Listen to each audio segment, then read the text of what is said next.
மட்டைய வலிக்கிறது என்ன பெற்ற மாலாவுக்கு போடு எனக்கு மாலா வரும் எனக்கு மருந்து வரும் தம்பியா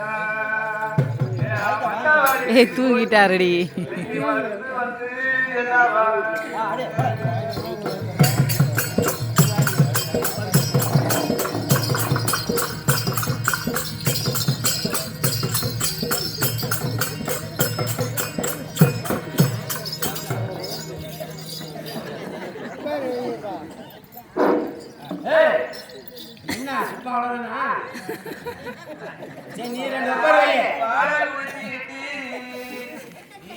பாயா போய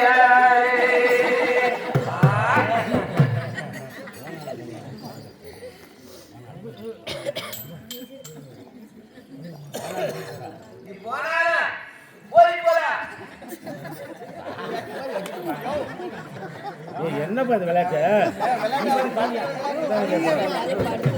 ஏன் சமைச்ச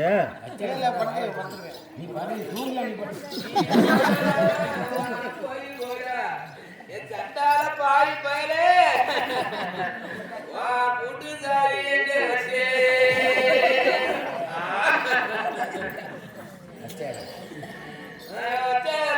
சொல்லாதே நீ வாழத்தி போயிடா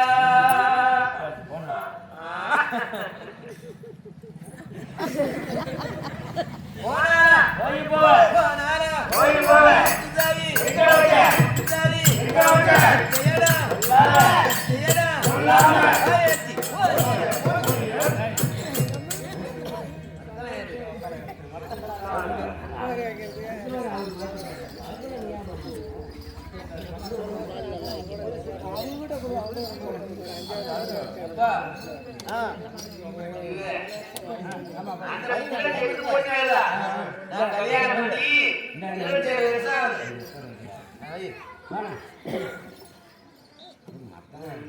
எங்க தங்க சைக்கிள் வண்டியா எங்க தங்க சைக்கிள் வண்டியா எங்க தாயா ஓட்டு வண்டியா எங்க தாயா ஓட்டு வண்டியா எங்க தாயா இல்லாதே நான் ஒரு சிமிங்க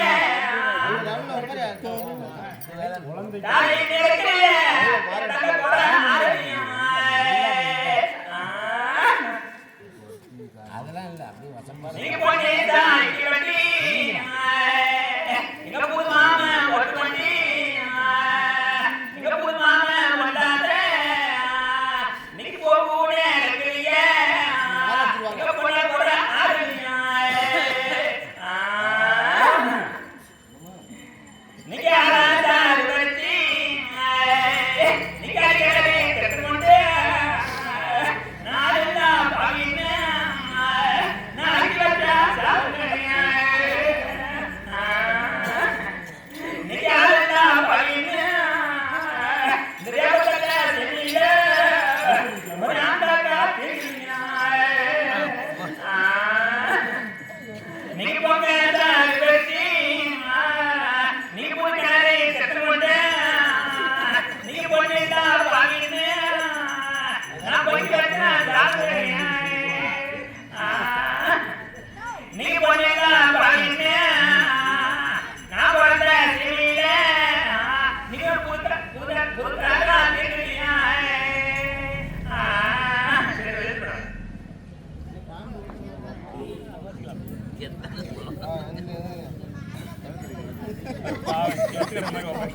தூங்குறவர்களை பிடிச்சி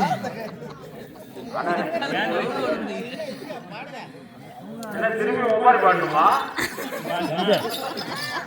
ஒப்பாரி வைக்கங்கிறல்ல ஒப்பாரி வைங்க 2 ஒப்பாரி வைங்க தூங்கி எந்திரிச்சிட்டு ஒப்பாரி வச்சு தெரியாம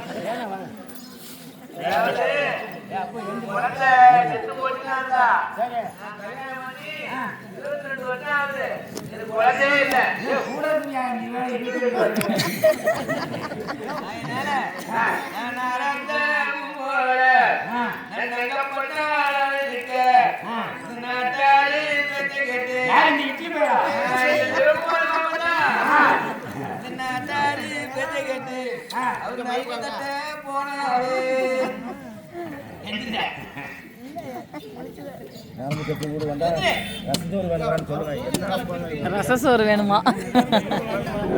அதோட இந்த பிரகாரமாகத்தானே சித்திரவதை 2 பிள்ளைகள் காலத்தில் இறந்து விட இனிமேல் உயிரோடு கூடாது பாதி கட்டத்தில் செல்கிற விதம் காண்க.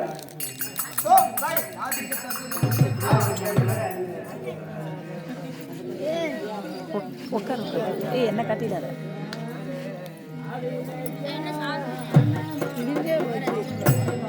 வா எந்திரிச்சுக்கலாம், நம்ம தான் முந்தி கிடக்கிறோம். ஒரு அறிஞர கண்டீரோ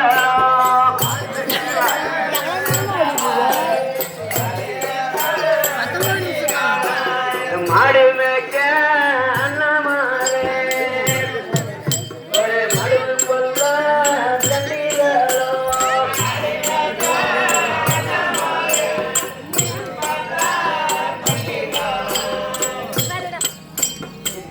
இது நத்த கையில் கொடுத்துரும். இந்த பிரகாரமாகத்தானே சித்திரவழியானவள் 2 மகனையும் பறி கொடுத்து கட்டின புருஷனையும் பறி கொடுத்து நம்ம உயிரோடு இருக்கக்கூடாது என்று எண்ணி ஒரு பாலை இனத்தை தேடி செல்லும் பொழுது அப்பொழுது தேவலோக பொருத்தியானவள் வந்து குறி சொல்ல அது எப்படி என்றால், நீ இறக்க வேண்டாம், நீ பத்திர காளியம்மனை தியானம் செய்தால் காளியம்மன் உனக்கு வரம் கொடுப்பாள் என்று தெரிவிக்க அப்பொழுது பத்திரகாளியம்மன் தெரிப்பார். காளி தான் சொல்றது, வாங்க நீங்க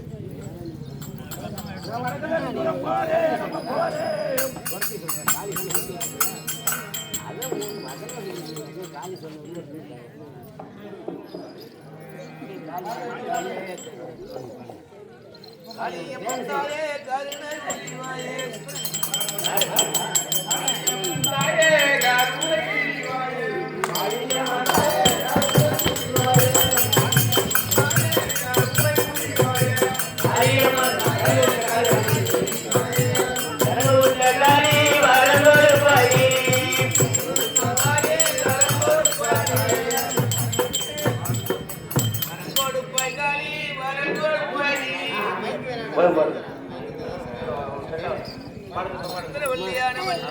காளியை கோரி தியானம் பண்ண அத்தருணத்தில் காளியானவள் தன்னுடைய ரூபத்தை காட்டி, அம்மா உனக்கு எந்த ஒரு கவலைப்பட வேண்டாம், உன் மகனை எழுப்பி தருகிறேன், உன் மகன் மீண்டும் அரசாட்சி செய்வான்.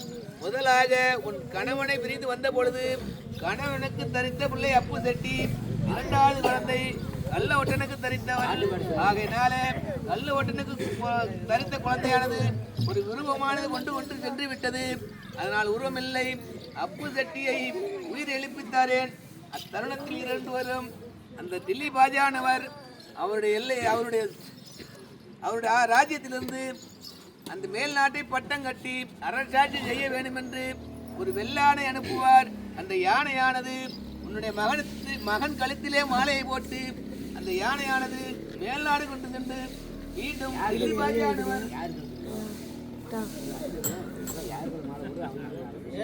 யார் கழுத்திலே மாலை போடுகிறதோ அவன்தான் அரசாட்சி பண்ணுவான் என்று அவன் சொல்ல, அந்த மாலையானது அப்பு கட்டி கழுத்திலே போட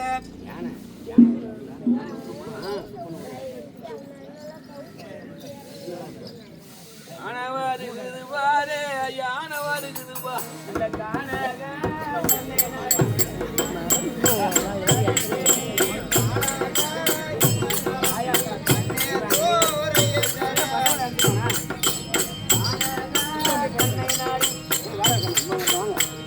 போடா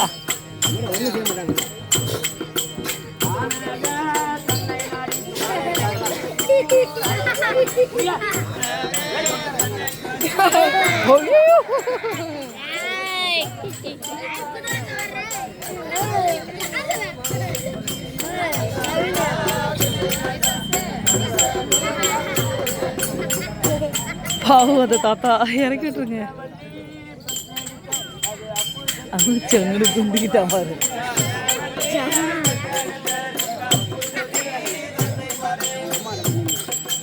அம்மாட்ட எனக்கு அதான் ஒன்று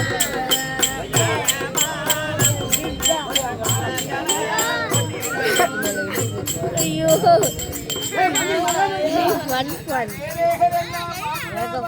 ஏடா ஏடா இப்ப நம்மளால தில்லி தசை ஆள முடியல. வயசு ஆயிட்டான், ஆமா, கிழவன் ஆயிட்டான், அந்த கணக்கார பைய வெளிநாட்டையும் ஆள முடியல.